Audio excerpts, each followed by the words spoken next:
Hello, NEET aspirants. Here is the time to think about the admission in your dream medical college. And I know a lot of queries are there in your mind related to the counseling process of NEET.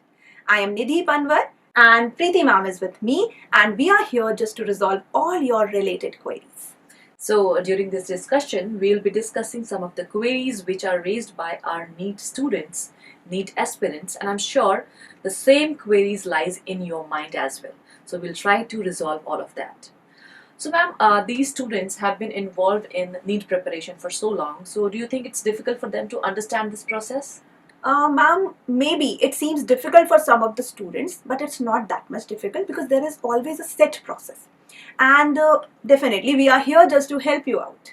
Now, ma'am, I'm taking first query of one of our student, Anushka. She's just asking that who are the students who are eligible for All India counseling process? Okay, so this is an important question, and many students have such doubts. So, who is eligible for this counseling? So, if you are in the unreserved category, that is general category, then you must get 50 percentile marks in your NEET examination to qualifying and be eligible for the NEET counseling. That doesn't mean that you'll get a college also of your choice or any seat also, but you are at least eligible for this. And for the reserved category, that is ST, SC or OBC, it is only 40 percentile. And this is not a huge marks, like means 50 percentile. If we look at the last year score, it's just about 720 to 147, and it's even lesser for the reserved category. Just 146 113 marks out of 720 makes you eligible for the NEET counseling process. Alright, ma'am. Before going for the final details, let's have a glimpse of the entire process. Yeah, so the it's very important, of course, we have to do this. So we have two counseling processes occurring simultaneously. Okay. One is the All India counseling process, and the second is the state counseling process. Today we'll be focusing on All India counseling that include 3 rounds, round 1, round 2 and the mop-up round finally. Yeah. Preeti ma'am, several times students gets confused that what is this All India quota? Yeah, of course, students are confused about this. So it's very important to understand the All India quota. It means each medical college which is participating in the All India counseling has to fill 85% of its seats from the state itself, the candidates who are from their state, Right. and the rest of the 15% of the seats from all over the India. Okay. That means if we talk about a medical college in West Bengal and the college has 100 seats, so 85 seats will be filled by the students from West Bengal only. Okay, And- so that remaining 15% from rest of the India. Yeah, right? you got it right. So I hope this is clear to you what is All India quota, and it is very important to understand this. Right? Preeti ma'am, let's be more elaborative and focus on each of these steps one by one. Yeah, but you have to do what? You have to do the registration. So you have to go to the website of MCC. You type www.mcc.nic.in. Now, there a screen will appear, and here you have to choose one of the three options, that is UG medical counseling, PG medical counseling and super specialty medical counseling. So please click on the UG medical counseling, that is undergraduate medical counseling.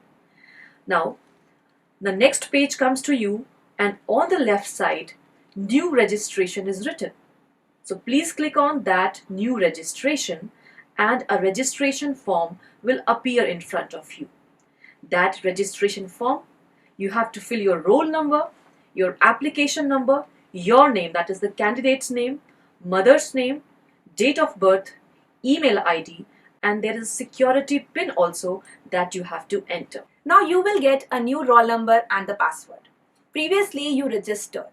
Now this time you have to log in at MCC site. When you log in at www.mcc.nic.in, then you have to log in using your roll number and the password. Further, you will be redirected to the information page where you have to verify all the information provided over there. You have to verify your name, your mother's name, your date of birth, email ID, everything. And after that, you have to just submit it. So once you submit it, after verification, a registration slip will be generated.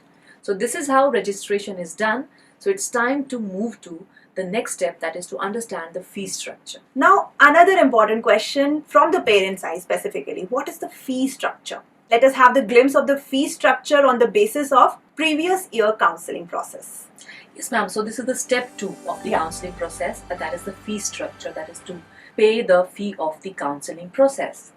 So there are two type of fees. One is the non-refundable one, and that is the fees of taking part in the counseling, and second one is the refundable one. So now let's talk about the refundable fee structure, which is the fee for taking part in the counseling process. So for the central universities, the unreserved category, that is the general category, has to pay 1,000 rupees to take part in the counseling process, and the reserved category, that is ST, SC, OBC and PWD, there the fees is only 500. So this is the non-refundable part. Coming to the refundable part in the central universities. So there the fees is 10,000 for the unreserved category and 5,000 for the reserved category, that is ST, SC, OBC and PWD. So what is the refundable part of the fee?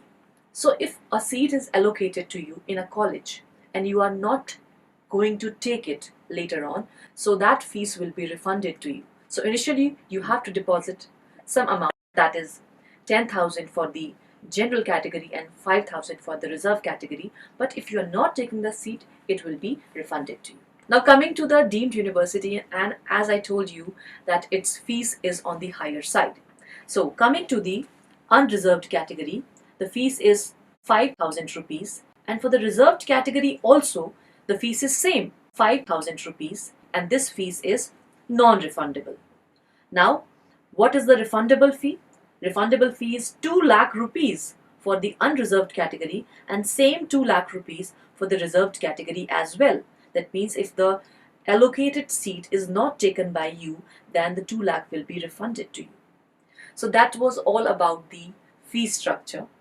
And one thing is important, that we are talking about this fee structure on the basis of previous year counseling process. So one very important thing over here is that the payment has to be done through the online mode, that is through credit card, debit card or net banking. So this is all about the fee structure. And now, ma'am, one of the question from the student Abhyut, and he just asked, what is choice filling and locking? Okay, so we come to the step 3 now. Yeah. The step of choice locking. Actually, this is the step 3 of the counseling round, which includes two things, that is filling of choices and seat locking. And let me just explain here that MCC always give a fixed date for your choice filling. While you are filling the choice, you can fill n number of the choices. There is no maximum limit, and I would always suggest students that you should fill all the choices present over there. But once again, the choice filling is not something which is going to give you the seat. You have to just focus on the rank that you are getting as well as your preference. Yes, so your rank and your preference is going to decide whether you will get your dream college or not. For example, let's suppose your choice is Maulana Azad Medical College, right? Whether you will get that college or not, if it's your first preference, depends upon how many students above your rank, who have better rank than you, have also chosen Maulana Azad as their preference. So if there are many students, the seats may be filled by them only and you will not get a choice. Then you will get the college of your second preference or maybe third preference. So that depends upon your rank. That's very important. So very important step it is to choose your choices. I mean the preference locking, right? Now let me just explain here the process of the seat locking. As MCC provided you the date for the choice filling, same ways it also provides a date of the choice locking. Before the date of the choice locking, you have to just check all your preferences. You can, before the date of the choice locking, you can add your more preferences, you can just delete, you can even shuffle also. I mean, you can just change your preferences accordingly. But once the locking has been done, then no change can be made after that. Yes, that you need to just look at. So now is the step 4, the day of declaration of the result. Which college you got? Did you get the college of your dream? Where you got your seat? This is the day of result declaration. So this is the day where you have to go to the college for the verification of your documents. So what are the documents? The physical document, those you need to present over there are your NEET admit card, rank list, NEET form, payment slip, 11th and 12th certification and the mark sheet, and definitely original and photocopy. Both are needed. Finally, category certificate if applicable. Then you need to submit over there, and that certificate that you are just going to provide there should be made in between last 6 months. 8 passport size photographs are also needed, and that photograph should be same as you pasted there on the admit card. So after the document verification, once the seat has been allotted to you in round 1, the MCC gives you a choice here. You have the choice to appear in round 2 of counseling, or you may not opt for it. So if you say yes, then only you can appear for the round 2 of counseling. And yes, do we need to register once again for the round 2 of the counseling? Definitely not. A seat will automatically be allotted to you on the basis of your rank. And if you do not want to take part in round 2, then the seat allocated to you in the round 1 will become final. And one more thing, if you have taken a seat in All India quota, then you are not eligible for state quota, and you have to sign a bond also. But if you haven't taken a seat that was allocated to you in All India counseling, then you are still eligible for state counseling. Now let's come to the mop-up round. If the seat remains unfilled even after round 1 and round 2, then all these seats will be filled by mop-up round.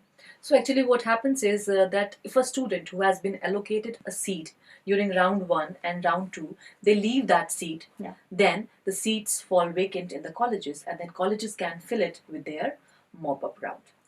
Yes, and for this mop-up round, basically the separate form is filled by the student. And who is eligible? Everyone? Actually, anyone who is eligible for the NEET counseling is eligible for this mop-up round also. Yeah. So this is the last round of counseling to wind up the counseling process. So this is the end of counseling process. Now let's discuss about the total number of the colleges and the availability of the seats. So we have types of colleges here: total colleges, total seats for both MBBS and BDS courses.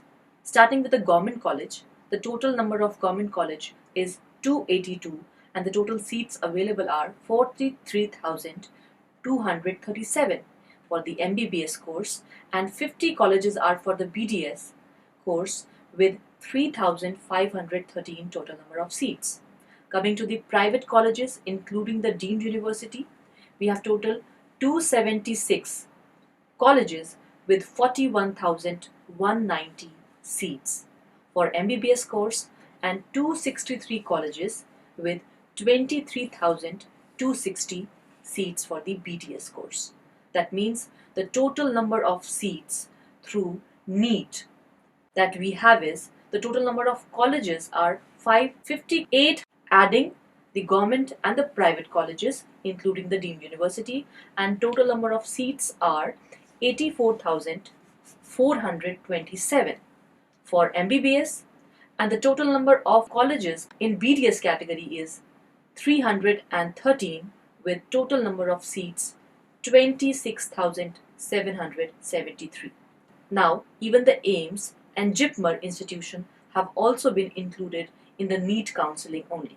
So we have 15 AIIMS and 2 JIPMER, where AIIMS has 1,205 seats and JIPMER has 200 seats for MBBS category. There are no BDS seats there.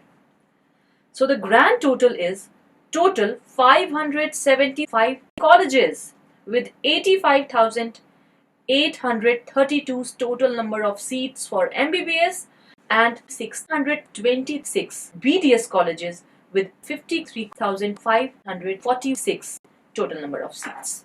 So this was the total number of seat and the total number of colleges. I hope all the queries related to All India counseling are resolved here, and definitely soon we will meet again to resolve all your queries related to state counseling. So thank you so much. And all the best for your NEET counseling.